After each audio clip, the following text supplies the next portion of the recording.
لله نحمده ونستعينه ونستغفره ونؤمن به ونتوكل عليه ونعوذ بالله من شرور أنفسنا من يهده الله فلا مضل له ومن يضلله فلا هادي له وأشهد أن لا إله إلا الله وحده لا شريك له وأشهد أن سيدنا وسندنا ومولانا محمدا عبده ورسوله أما بعد أعوذ بالله من الشيطان الرجيم بسم الله الرحمن الرحيم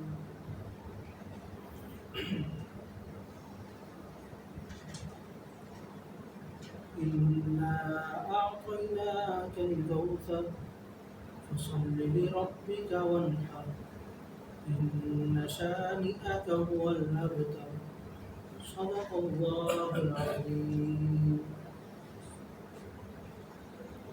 میرے واجب الاحترام قابل صد احترام دوستوں ساتھیوں بزرگوں، جس طرح گزشتہ جمعہ عرض کیا گیا تھا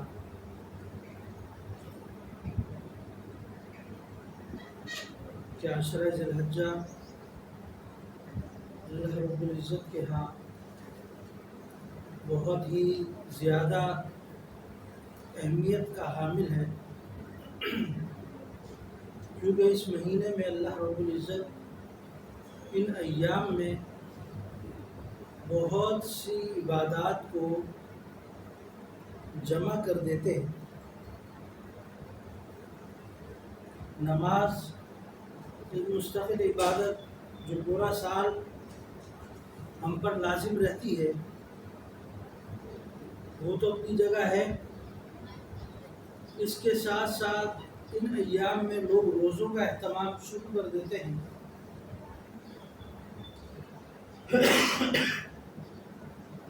پھر حج جیسی عبادت وہ ان ایام میں شامل ہو جاتی ہے۔ حاجیوں کو ایک ٹھاٹے مارتا سمندر اللہ رب العزت کی رحمت اور اللہ رب العزت سے مغفرت کی امید رکھتے ہوئے اللہ کے حضور حاضری دیتے ہیں، اور اس کے ساتھ پھر یوم عرفہ مزدلفہ وہاں کا وقوف اور صفا مروہ کی سعی، اور پھر آخر میں طواف وغیرہ کرنے کے بعد حج جیسی عظیم عبادت کو بھی پورا کرتے ہیں، اور پھر قربانی کا ایک سلسلہ شروع ہوتا ہے۔ تو یہ تمام عبادات ایک ساتھ جمع ہو گئی ہیں، جس پر بعض فقہا نے یہ کہہ دیا ہے کہ یہ 10 دن رمضان المبارک کے ایام سے بھی زیادہ فضیلت اور اہمیت والے ہیں۔ رمضان المبارک کی ایک اپنی ایک شان، ایک تقدس، ایک کبریائی یا ایک عظمت ہے، جس میں اللہ رب العزت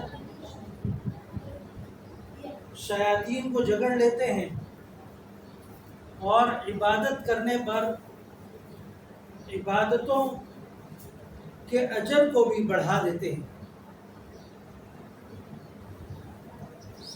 اس کے برعکس ان ایام میں شیاطین تو بند نہیں ہوتے، لیکن عبادتیں ایک ساتھ جمع ہو جاتی ہیں کافی، اور ان عبادتوں کی وجہ سے مسلمان کا مزاج یہی ہے کہ جہاں کئی ساری عبادتیں جمع ہو جائیں تو وہاں ایک فضا بن جاتی ہے ایک عبادت کی۔ ہر اعتبار سے لوگ کسی نہ کسی عمل کے اندر اپنے آپ کو جوڑتے ہیں۔ قربانی جیسا ایک عظیم فریضہ، آج اس کے حالات آپ کے سامنے نظر آ رہے ہیں کہ ہر ایک کی تمنا اور شوق ہے کہ وہ قربانی کرے، اور جس کو وسعت اللہ نے دی ہے وہ اپنے لیے جانور یا حصے وغیرہ جو بھی صورت بنتی ہے اس میں کرنے کی کوشش کرتا ہے۔ تو یہ عبادتیں ایک ساتھ جمع ہو جانے کی وجہ سے ان ایام کی فضیلت اللہ کے ہاں بڑھ جاتی ہے۔ اور میں نے عرض کیا تھا کہ جہاں جب عبادتیں ایک ساتھ جمع ہو جائیں اور وہاں اگر کوئی شخص گناہوں میں پڑا ہوگا تو اس کے گناہوں میں بھی عام حالات سے زیادہ گناہ اس کے حصے میں آ جائے گا، کیونکہ جہاں اللہ رب العزت نے عبادات کے مواقع زیادہ کر دیے ہیں وہاں اگر کوئی گناہ کی طرف جاتا ہے تو اس گناہ پر اس کو گناہ بھی زیادہ ملے گا، اس کی پکڑ بھی زیادہ ہوگی، اللہ کے ہاں باز پرس زیادہ ہوگی، تفتیش زیادہ ہوگی۔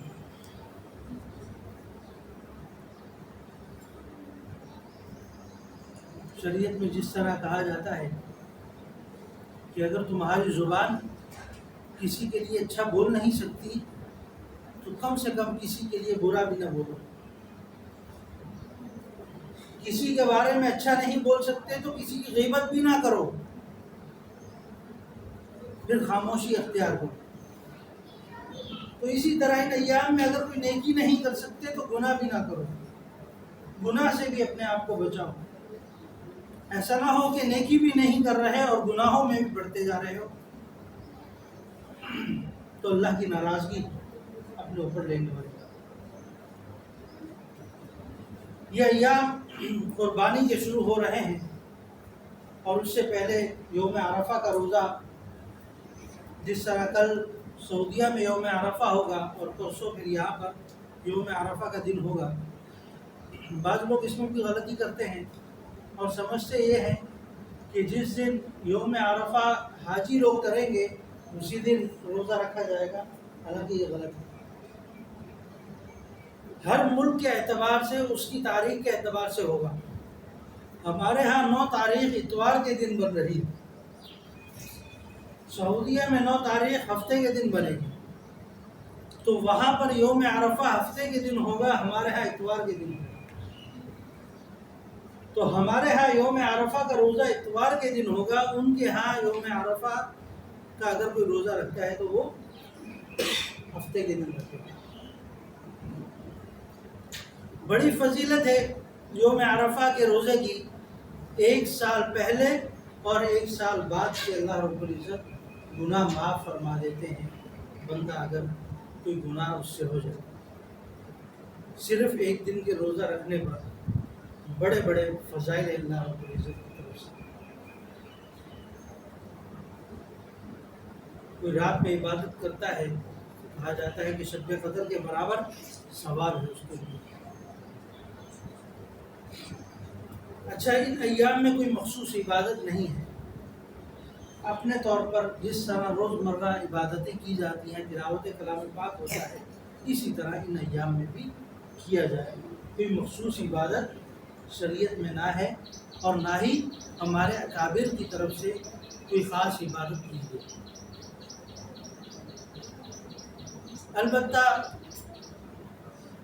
ایک اور فتنہ کہہ لیں یا کیا، اب یہ جو عید کے ایام میں ہو رہا ہے کہ ایک خوبصورت جانور لانے کا بہت زیادہ اہتمام ہونا شروع ہو چکا ہے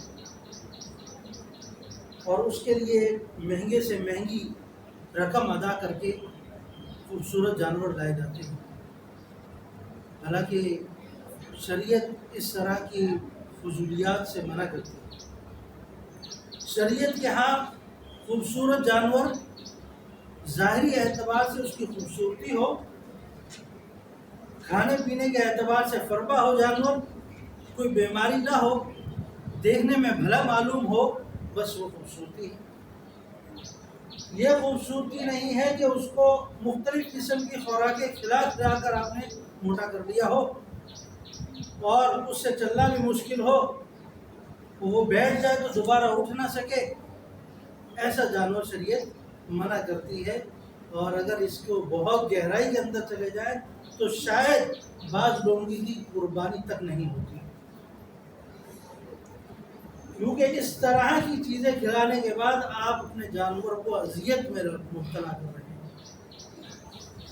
جانور کے اندر جو اپنی صفات ہوتی ہیں وہ کھو چکا ہوتا ہے، اس کی دلچسپی ختم ہو چکی ہوتی ہے، بس وہ ایک نڈھال مریض کی طرح پڑا ہوا نظر آتا ہے، اور لوگ سمجھتے ہیں کہ یہ بہت طاقتور اور دیکھنے میں بہت زیادہ فربا نظر آتا ہے، لیکن اندر سے وہ کھوکھلا ہوتا ہے۔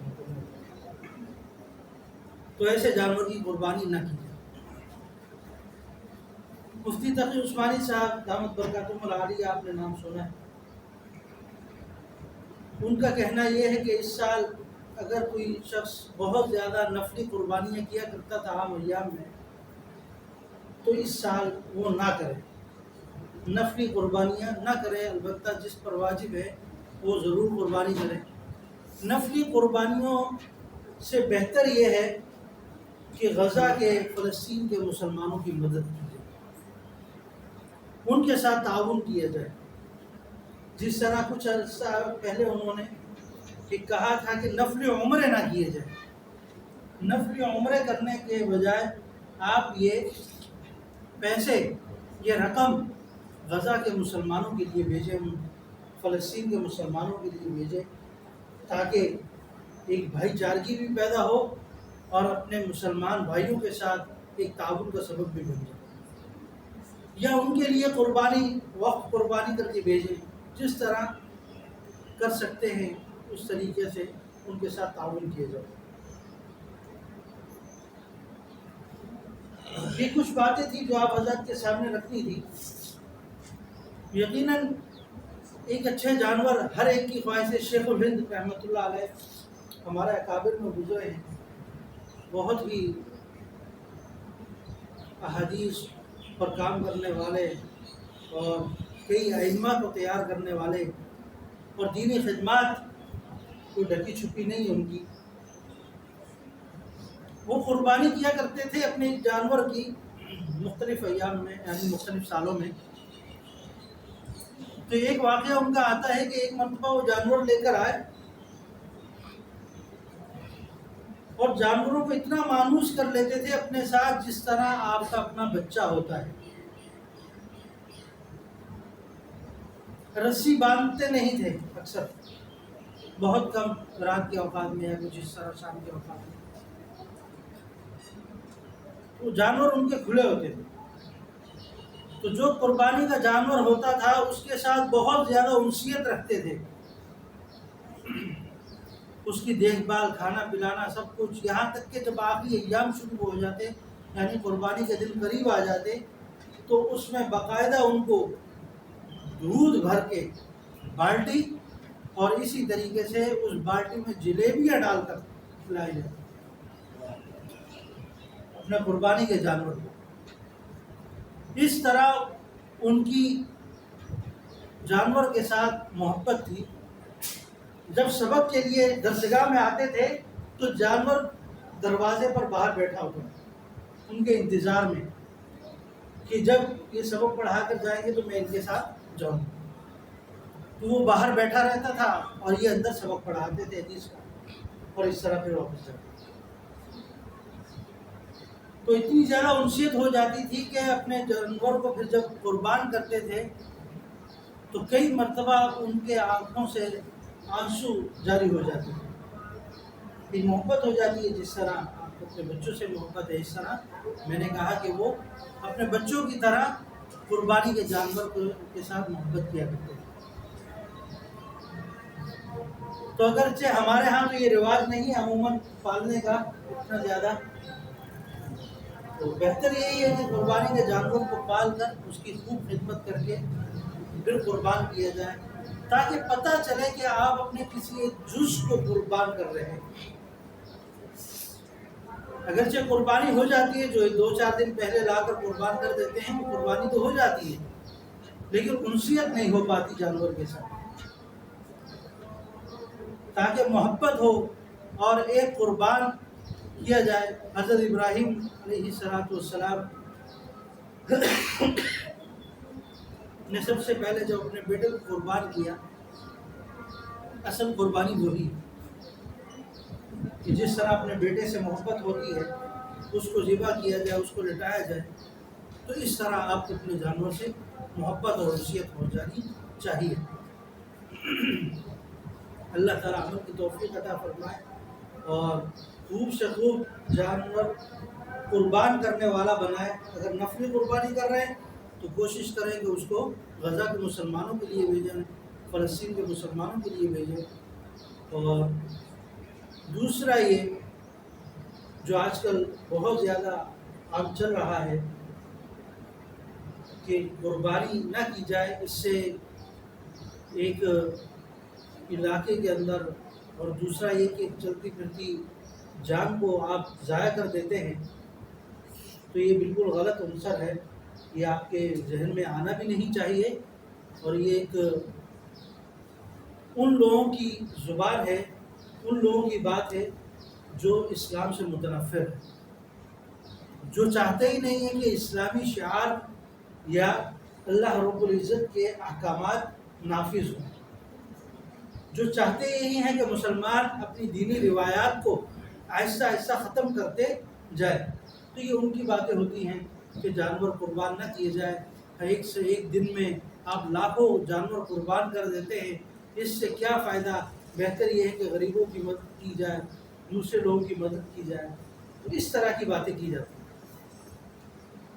تو یاد رکھیں قربانی ایک مستقل فریضہ ہے۔ آپ علیہ الصلوۃ والسلام کی ایک حدیث ہے، جو شخص قربانی نہ کرے اور وہ وسعت بھی رکھتا ہو تو اس کے لیے یہ ہے کہ وہ ہمارے عیدگاہ کے قریب سے بھی نہ گزرے، یعنی وہ حق نہیں رکھتا کہ ہماری عیدگاہ کے قریب آئے، کہ وسعت ہونے کے باوجود وہ قربانی نہیں کر رہا۔